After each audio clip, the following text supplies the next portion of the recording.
Bonjour à tous, j'espère que vous allez bien. On se retrouve aujourd'hui pour le vlog du mois de juillet. Je suis très heureuse de le commencer aujourd'hui étant donné que ça y est, je peux le dire, je suis officiellement en vacances. C'est vrai que ça faisait déjà depuis quelques semaines que dans ma tête j'étais en vacances, mais hier je suis passée pour mon grand oral de baccalauréat et bah c'est bon, ça y est, les épreuves sont terminées pour moi, il reste plus qu'à attendre les résultats. Ça s'est très bien passé. Je suis tombée sur ma question de littérature anglaise qui était consacrée au cinéma et à l'opinion publique et j'ai l'impression de m'en être très bien sortie, donc j'ai hâte de connaître la note que le jury m'a donnée. Sinon ce soir on va voir Conjuring 3. J'ai très hâte étant donné que ça fait depuis une semaine que je me fais un marathon de toute la saga, que ça soit les Annabelle, les Conjuring, la malédiction de la Dame Blanche ou encore la Nonne. Je me les suis tous regardés et j'ai passé un très bon moment devant cette saga.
Aujourd'hui nous sommes le 6, jour des résultats du bac.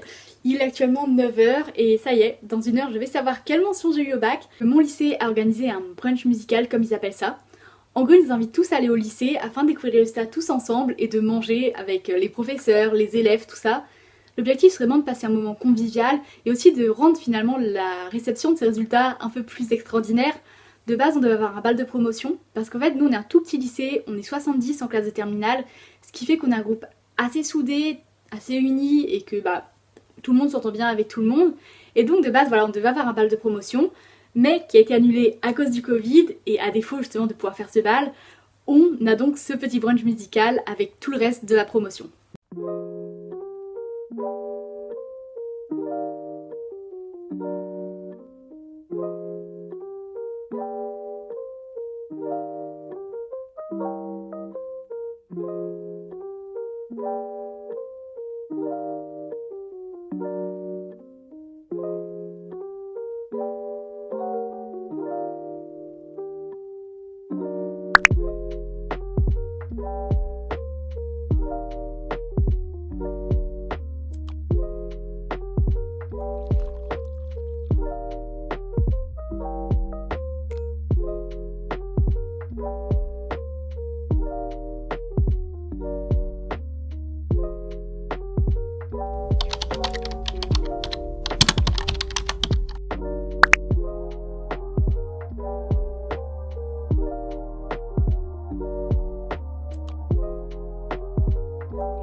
Ce soir, je vais chez une amie qui organise un barbecue, étant donné qu'avec les études supérieures, on risque de ne pas se voir très souvent.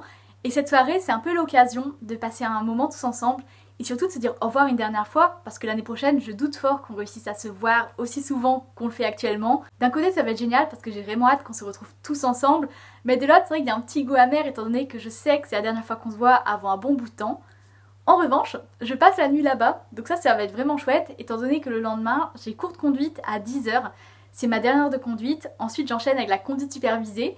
Pour ceux qui ne connaissent pas, c'est un peu comme de la conduite accompagnée, à ceci près qu'il faut avoir 18 ans et avoir le code en sa possession. Et c'est une manière de s'entraîner une fois qu'on a achevé toutes ces heures de conduite, afin d'arriver plus sereinement et avec plus de confiance au permis. Et ensuite, le samedi soir, je retourne justement avec cette amie, on va voir Black Widow ensemble, et ça va être trop chouette. On prévoit d'aller avant au restaurant et ensuite d'aller regarder le film. Ça fait 2 ans qu'on n'a pas eu de film Marvel et ça y est quoi, on y retourne. Je me souviens que le dernier c'était Spider-Man Far From Home et depuis, certes, on a eu les séries, mais rien ne vaut la sensation d'aller au cinéma et de demander une place pour le nouveau Marvel.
Il faut absolument que je vous parle de mon dernier coup de cœur animé qui est Jujutsu Kaisen. Jujutsu Kaisen prend place dans un Japon purement contemporain dans lequel les émotions négatives provoquent la création de fléaux. Des fléaux, ce sont des créatures maléfiques et afin de se débarrasser de ces entités qui nous veulent du mal, des exorcistes sont formés dans des écoles. En l'occurrence, il y en a 2 au Japon et celle qui nous intéresse, celle qui est au cœur de l'histoire, c'est celle de Tokyo. Le personnage principal, c'est Yuji Itadori, qui est un jeune homme en apparence banale qui va un jour se retrouver possédé par le roi des maléfices, nommé Sukuna, et donc il va rejoindre les rangs de l'école alors que de base il ne connaissait absolument rien au milieu de l'exorcisme, afin de devenir un exorciste et de se débarrasser des fléaux qui peuplent la terre entière. C'est un animé très récent étant donné qu'il a commencé sa diffusion au mois d'octobre et qu'il a achevé sa diffusion en mars dernier. C'est donc un phénomène qui est très récent et qui pourtant a pris une immense ampleur. Par exemple, on va même avoir un film, Jujutsu Kaisen, qui va sortir en salle au mois de décembre, le 24 décembre au Japon. Et ça montre à quel point il y a un véritable engouement autour de cet animé et qu'en l'espace d'une saison, il a réussi à séduire énormément de gens. J'ai très hâte de voir ce que ça peut rendre et surtout ce moment où je vais me rendre au cinéma et demander une place pour le film Jujutsu Kaisen, ça va être exceptionnel étant donné qu'il y a un immense vide, il y a un grand fossé entre regarder un programme sur son ordinateur et aller en salle directement.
pour ce vlog, j'espère qu'il vous a plu. J'essaie de changer un peu de style de montage étant donné que mes derniers vlogs remontent au mois d'août de l'an dernier. Donc c'est vrai que ça date un peu. J'avais envie de faire quelque chose d'un peu plus complet avec ces petites interludes comme je les appelle dans lesquelles je parle pour quand même un peu combler l'espace entre les différents extraits du vlog mais aussi pouvoir expliquer finalement tout ce qui se passe. Et j'ai réalisé en reprenant les vlogs de l'an dernier que ça manquait justement de lien entre les différentes parties et que finalement je vous balançais des images comme ça sans que vous ayez réellement des explications autour.